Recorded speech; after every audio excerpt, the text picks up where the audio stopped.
नमस्कार, मैं डॉक्टर वायराकी आप सभी का स्वागत अभिनंदन करती हूँ अपने YouTube चैनल पर। कैसे हैं आप लोग? आप लोगों का दिन अच्छा हो, मंगलमय हो, आपके दिल की हर मनोकामना पूर्ण हो, ऐसी मैं दिल से कामना करती हूँ। खुश रहें, मस्त रहें। आज आपको एक गुरु की बात बताती हूँ। एक बार एक गुरु जी जो हैं अपने शिष्यों के साथ आश्रम पे गए। जब वो आश्रम पहुँचे तो चेले ने बोला, गुरु जी कमरा बहुत छोटा है।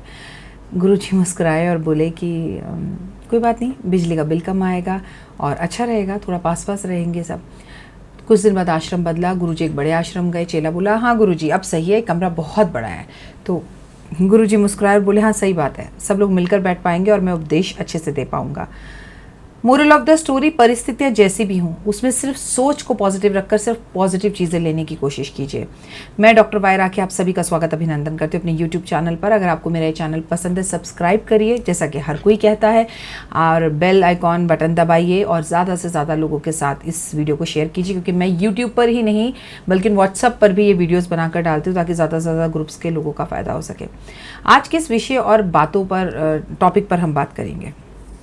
घर में बहुत सारी पूजा की किताबें होती हैं, घर में बहुत बड़ा मंदिर होता है। हम सोचते हैं कि कितना बड़ा हम मंदिर बना लेंगे, भगवान उतनी ज़्यादा हमारी मन्नत सुनेगा, हमारी बात सुनेगा। क्या ये सब बातें सही हैं? घर में बहुत बड़ी बड़ी मूर्तियाँ नहीं होनी चाहिए, और अगर घर में मंदिर है तो सुबह शाम उसमें जोत जलनी चाहिए, भगवान का भोग लगना चाहिए। मंदिर में अगर किताबें हो तो व्यवस्थित रूप से रखना चाहिए, उन किताबों को कभी कभी खोलना भी चाहिए, उन किताबों को कभी कभी पढ़ना भी चाहिए।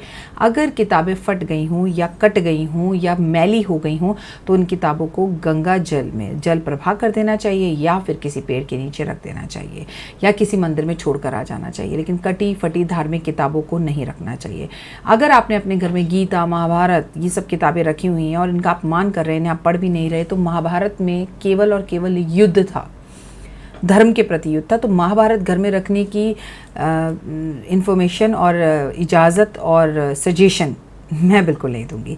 अगर आपके घर में महाभारत है तो प्लीज़ उसे मंदिर में रखाइए। गीता करे फजीता, गीता अपने आप में बहुत खूबसूरत किताब है, लेकिन अगर आप उसे पढ़ रहे हैं तो आपने उसे एक बच्चे की सिलेबस बुक की तरह घर के अंदर रख रखा है, तो वो गलत है। गीता को अगरबत्ती दिखाना, धूप लिखाना, भोग लगाना, पूजा करना, पाठ करना, लेकिन नियमित रूप से करना तो ही रखना, वरना मत रखना। घर में हनुमान चालीसा, दुर्गा सप्तशती जितना आप पढ़ रहे हैं उतना ही रखिए, ज़रूरत से ज़्यादा मत रखिए, क्योंकि ऐसा करने से किताबों का अपमान होता है। किताबों के प्रति ईमानदारी, सच्चाई, साफ सुथरा रखना, शुद्ध और अच्छी जगह पर रखना, भगवान का नाम लेना, भगवान के आगे बैठना, धूप अगरबत्ती जलाना।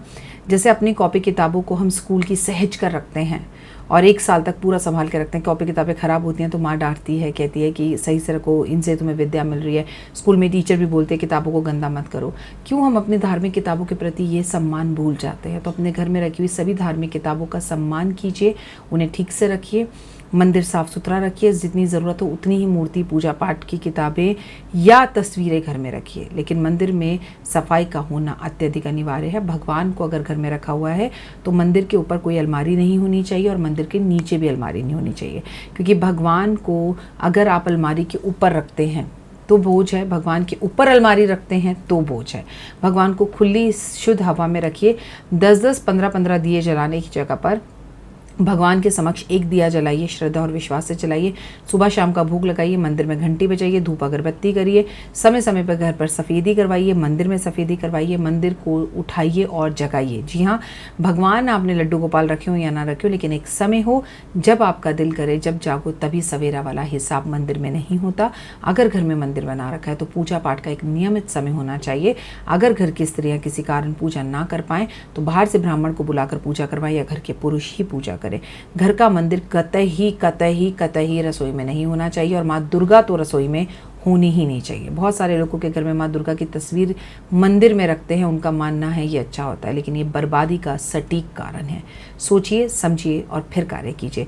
केवल और केवल अन्नपूर्णा देवी की तस्वीर आप जो है अपनी रसोई में रख सकते हैं, वो भी तब जब आप नॉनवेज नहीं बनाते। अगर आपके किचन में नॉनवेज या अंडा भी आता है तो आप अन्नपूर्णा देवी की तस्वीर भी किचन में नहीं रख सकते। नमस्कार।